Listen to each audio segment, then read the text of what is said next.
Something I wish someone had told me when I was still a CEO at Citibank. You don't need to quit your job to build extra income. I built my first side business with Calendly link and 5,000 LinkedIn followers. My biggest regret is that I waited too long to start.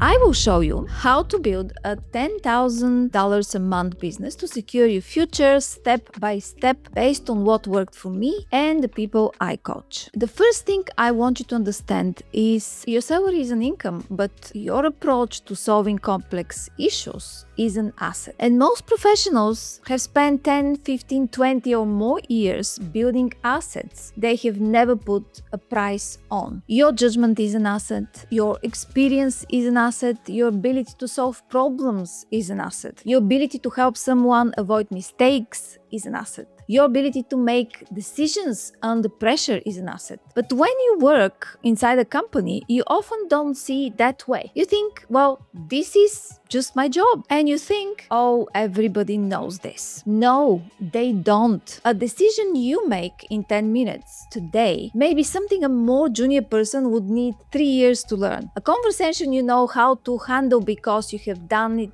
100 times, maybe something someone else is terrified of. I realized this when I started putting simple consultation calls on LinkedIn. At the time, I had around 5,000 followers. I simply created a few consultation topics based on things I had done for years. For example, steps to grow into a leadership position, tactics for leading change initiatives at work, support for newly appointed C-suite executives and board members, career planning and development, tips for excelling as a COO. And people started booking. That was the first moment I realized my expertise had market value outside of my job. Not because I have invented something new, but because I had learned things through experience that other people wanted access to. So here is the question I want you to sit with. What is a decision you make at work that a more junior person would pay to understand? Because that is where your first offer may be hiding. So the asset is there. The question is which one to build first. And this is where I see people get absolutely stuck. Before we go further, if you're watching this video and wondering how many real career options you actually have outside of your main job, I have something that can help you. It is a free quiz. It takes about 3 minutes and finds out where your professional options are strong, where they're exposed, and what to do before the gap gets wider. Build your first paid offer. Most people make the mistake of asking, what business shall I start? And this is too big. It's huge. A better question is, what problem can I help someone solve faster because of what I already know? Do not start with a course or a big website or a logo. Start by looking at the problems people already come to you for. What mistakes have you made that you can now help others avoid? What problems have you solved again and again? What do people say to you? Can I quickly ask you about this? So that quick question is often where your offer begins. For me, it was career progression, interviews, senior leadership, and digital transformation. People were asking me about 3 things because I had spent 25 years growing in corporate, moving across countries, changing roles, leading teams,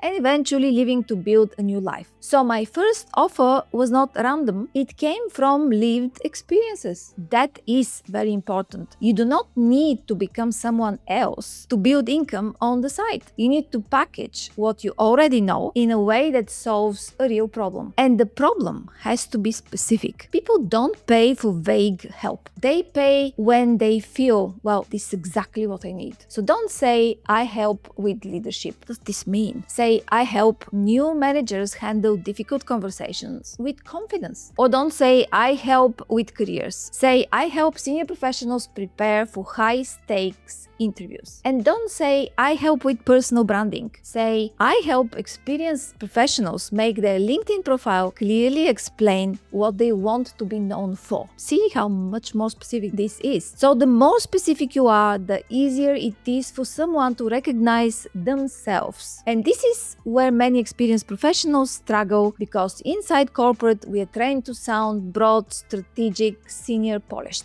But outside corporate, broad doesn't sell. specific sales. A person does not wake up at 3 a.m. thinking, oh gosh, I need a transformation. No, they wake up thinking, oh my goodness, I have an interview next week and I don't know how to explain my value. Or they say, I want to leave my job, but I don't know what I could do instead. Or I want to become more visible, but I have no idea what to post and how to become visible. This is the level of specificity you need. Once you have the problem, create a very simple first offer. Your first offer should be one clear session, one clear problem, one clear outcome, and one clear price. For example, a 90-minute career strategy session, a senior interview preparation session, LinkedIn positioning session, a leadership communication session. When I started, my consultations were at 285 euros. People could book through a simple Calendly link. I listed several topics. This is important because your first paid calls are not only income, they are also research. You will learn what people actually struggle with, you will hear the exact language they use, you will see which problems repeat. You will understand what people are willing to pay for. That is how a real offer is built. Not in your head,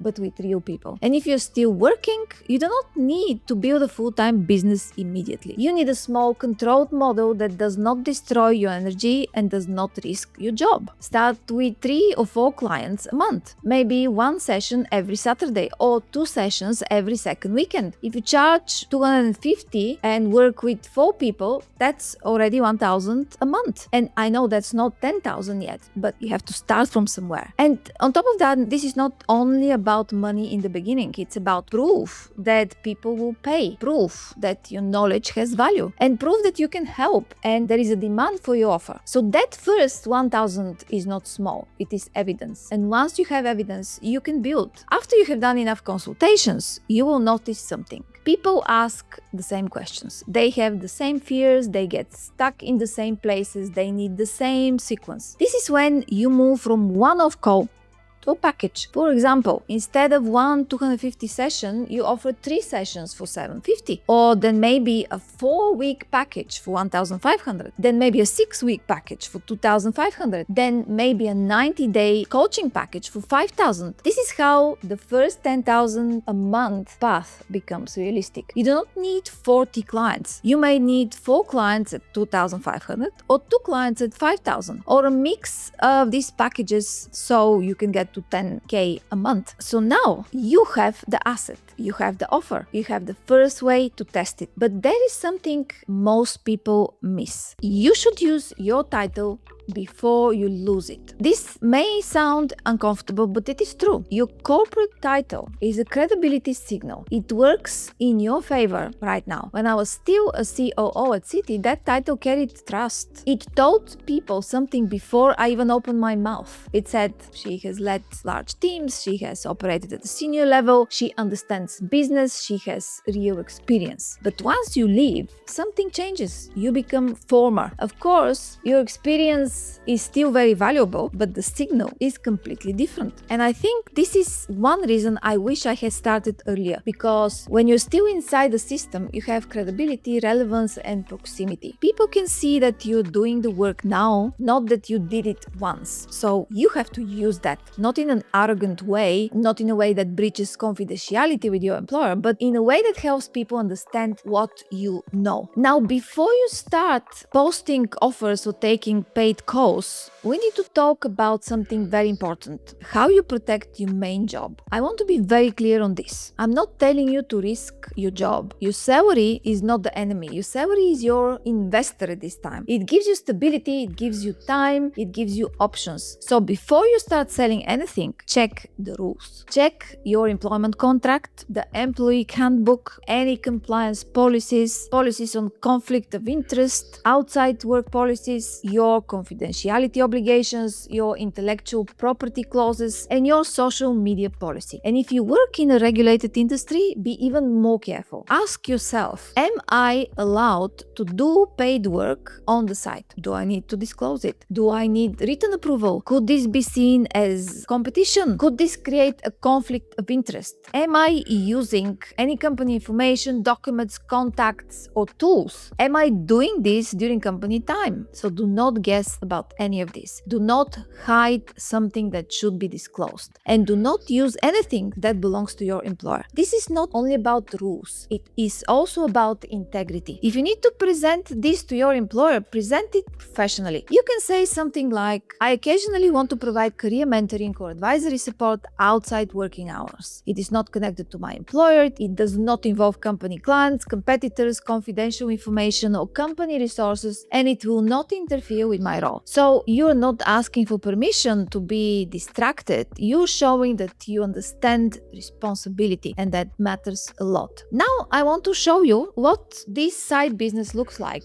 when somebody actually does it, because a concrete example is worth more than any advice. What this could look like in practice. Let's imagine you're a senior professional still working full-time. You have 15 or 20 years of experience. You want to build a side income, but you don't know where to start. So in week 1, you write down 10 problems people ask you about. Then you choose one that is specific, painful, and urgent. For example, helping senior professionals prepare for interviews, or helping new managers handle difficult conversation, or even helping small business owners understand cash flow. When I was a CEO, I was part of a large network of women entrepreneurs, and I regularly advised women about anything to do with operational activities of their companies, how to think about hiring, how to think about procedures, and many other things. And I did request an approval from Citibank, and I got the approval. So in week 2, you create one paid session. For example, 90-minute senior interview preparation session. You define the outcomes, you set the price, and you create a simple booking link. Then you share this first with friends, family, and people from outside your company who you worked before and they were asking questions about that. Share this in every conversation and ask for referral. In a week 3, you can potentially write on LinkedIn and share that you're doing that. You can share a problem that you've solved, one story, one mistake, and one practical framework. At the end, you say, if this is something you're working through, I have opened a small number of consultation slots. In week 4, you speak to your first 1 or 2 clients. You listen carefully, you write down the questions they ask, you notice what repeats, you improve the offer, and after a few months, you may have 3 or 4 clients a month. Then